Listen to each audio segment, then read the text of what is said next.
I'm Josh with the City of Waupaca, and we're back with another community update. We've got a new face, John Meyer from the Waupaca Middle School. Hello, John. Hello. And then we got Aaron Jensen, a very familiar face from the City of Waupaca. Hello, Aaron. Hey, Josh. So the first thing we want to talk about this week is the weather has been fluctuating. We get some really nice days. We've got some more seasonable days, but something to look forward to is spring. And March 1st, kind of for the city parks and rec, marks looking at spring more seriously. Why is that? Well, March 1st is the start of some of our huge program registrations. So some of our largest programs are out at Swan Park in the summer, girls softball, boys baseball, and countless others. But those are kind of the marquee ones. I believe also Session 1 swim lessons will be in there. That's another big program. And then the Park and Rec has done a great job at adding a lot of newer programs that you should check out. Usually this time of year, it's like, man, we're not even thinking about baseball or softball. But this year, I mean, people might be waiting for that. So just a reminder, check it out March 1st. And then also with Park and Rec, I wanted to just talk about a couple other things. Keep an eye out if you have any interest in either part-time or like full-time seasonal positions.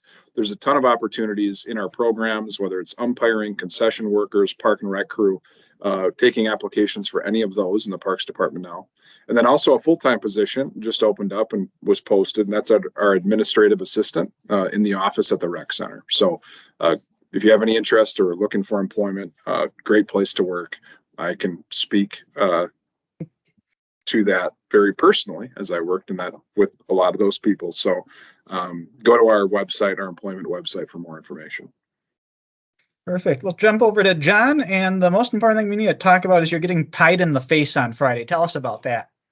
Yeah, I'm gonna get pied in the face by one student per grade level. This started years ago, and I was just in the lunchroom with all the kids, and there was talking about the Super Bowl, and kids wanted to bet who I was hoping for, and it just started, in that, and so it ended up being okay, fine, that's the winner gets to pie the other person in the face, and it was just a hit. So now every single year, Super Bowl time, kids are running up to me and they want to place a bet. And so this year I picked the 49ers. So one person per grade level would run up to me and ask to bet me the pie in the face. And so this year I get pied in the face on Friday. So we do our big Waupaca away assemblies where we call the blue and white games. That's the historic name of the Waupaca Middle School, where the 8th grade girls basketball team, the season just ended up. So they'll play, some staff will get in there. We'll do some other games with some students, and very much at the end, I'll be put on center court, and 4 different students, one per grade level, will get to pie me in the face. So I'm just hoping they don't break my nose. Well, I hope it's a delicious pie. Yeah, that's the best thing. I get to purchase the pie that I get to put in my face. So do I want, fudge, or do I want, apple? I mean, I should be able to have at least somewhat of a good meal out of it. Good dessert. So glad to have you join us this week. We're having some opportunities to talk with some different principals and different people in the district on these updates. We want to learn a little more about the middle school. And I know one of the things we talked about before starting this week's update is the middle school's got a new schedule, how the classes are aligned this year. So tell us a little bit about that so the community can learn more. Yeah, so when we were looking at, we had 4 different schedules at the middle school at once, and it was, it wasn't aligning properly. And so we started looking at Mr. Moore, who's now the business director, and it took us about over a year to kind of put together. So right now we have like one schedule, and there's no A/B schedule, and we have a bell system in place. And it's really helps kind of move the kids around and make sure we keep everybody where they need to be. But the greatest thing about the schedule is the kind of the consistency in every grade level. Every teacher, every student is getting the same amount of education in here, and it allows us to actually give them more opportunities. When we look at for career opportunities. So, before, the kids didn't have as many choices. They had choices, but they couldn't move forward with it more. If they wanted tech ed, they had tech ed just one time in 7th and 8th grade. Now the schedule gives us flexibility where they can have a tech ed 7 and a tech ed 8. So we're growing their interest levels where we want. And that has kind of been consistent in all the related arts classes. And what's really, awesome this year is we're able to get a tech ed and an agriculture class combination in there. So kind of the FFA piece at the middle school to help with the high school and promote that program. So it's just been a really good focus on making sure all the students in our building are getting choices that they wouldn't have in the past. So, and it's easy to have the kids move around. So it's just I think a better opportunity for students and staff to get a better student focus as they get ready for the high school. Very nice. Very nice. Cool to have those opportunities. I also know you want to talk a little Yep. more about some changes with parent-teacher conferences. Yeah, so by looking at the data and feel of what the parents are looking for, we wanted to try something different than middle school with parent-teacher conferences. And so we've been, having the parents do that. So what we've kind of done is assign a single teacher, to a group of kids. And we call them the success coach with the students and the parents. So that gives the parents a direct one-person contact for the middle school. Which in there behind the scenes, we have like spreadsheets and the teachers are in there filling out, are the kids doing in good standings and how they're doing for behavioral wise. So when that one teacher calls, we have a complete kind of vision of what their student is doing and some of the good conversations, like how do we help the kids? What are the kids helping? Hey, parents, what do you need from the middle school?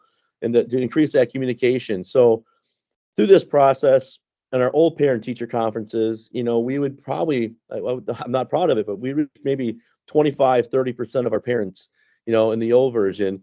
And by changing this parent teacher conference, I think we are more one-on-one with the parents, and we should be getting over 90% parents communication, this year, which is huge. So that way we're communicating with our families and we're able to support our students and families with what's going on at the middle school. It certainly sounds like you're bringing a lot of efficiencies to the middle school, so that's great to hear about. John, while we got you on this week, is there anything else at the middle school you want the community to know about right now? Well, just a lot of great things that are happening here. I work with a lot of different partners, in the community, and I know I'll leave some people out, on this one, but we're really focused on our student achievement. So I want to say thank you to the Rotary. They help us with the Rotary Student of the Month. We work with the Chamber. We have something coming up on March 1st, the pitch that they help support students as well. Definitely work with the Park and Rec, and we kind of work with them through different variety of things with the Halloween on Main Street, so getting out there with the community piece. We work with the library, Art Hub, and I know we talk about Winchester Academy, and we're working on a field day for every grade level to go out and do something in the field in the fall. And so just this great partnerships with community members and businesses have just open arms. It's been just fascinating. It just makes me just love my job and love this community because we're focusing on the students and giving good opportunities and experiences that wouldn't exist otherwise. Perfect. Well, thanks for all that info, and we'll jump back to Aaron. A couple other things to close up on. The city's working through their audit process for the year 2023. Tell us about that. Yeah, we had our preliminary on-site meetings with our auditors last week. We'll work, and our finance department and other staff are working very hard with the auditors over the next month or so. Right now, we have our final in-person audit dates set for the end of March, and then it always takes about a month or so for them to compile their final report. So give staff a lot of credit, not only the finance department, but a lot of staff in our utilities and all of our departments on working with them to make sure that goes well. And then if it's all right with you, Josh, I want to just share a couple of other events coming up. Yeah. So one is this Saturday, and I think it's going to be a beautiful day. I believe one of the days this week is supposed to be in the 60s, but it's a fly-in at the airport, and that starts at 11 a.m. I know in talking with our airport manager, managers, Matt and Brittany Klatt, they expect about 50 planes to be there. And they're going to have a spot landing competition, which is kind of cool. It's kind of a skill. They were supposed to have a spot landing competition with ski planes, but there is no snow to do that. So they'll make do. So if you have not checked out the airport, if aviation interests you at all, there's been a huge influx in interest in people taking flight school to become a pilot. There's actually a few flight schools at the airport. Go check it out. I encourage anyone. It's a really neat community asset. And then the other thing is it's actually March. Oh, and then I didn't write it down. It's March the first 4th. week in March 4th. Thank you so much. Winchester Academy, which John actually mentioned as one of their partners, is putting on what I think would be a very, very interesting. I plan to go educational session on the history of the King Veterans Home. I had an opportunity to meet with the commandant out there not too long ago and tour Moses Hall, their new facility. And the thing I found very, very interesting about the whole thing was they tie in a lot of the history of that entire property throughout the new facility. And I've lived here my entire life, and my takeaway was how little that I knew about the veterans home prior to that tour, even having lived here my entire life. And it's fascinating stuff. It's obviously it's super interesting. It's with people that that obviously deserve to be there and have a very, very high quality of life. And I think that'll be a neat program starting at 6 o'clock here in the basement of City Hall or the library on March 4th, right? Yeah. Thank you. Well, John, it was nice meeting. Thanks for joining us to talk a little bit about the middle school this week. Absolutely. It was great having me. Thank you very much. And Aaron, thanks again for your time to get the community up to date. Yeah. Thanks, Josh.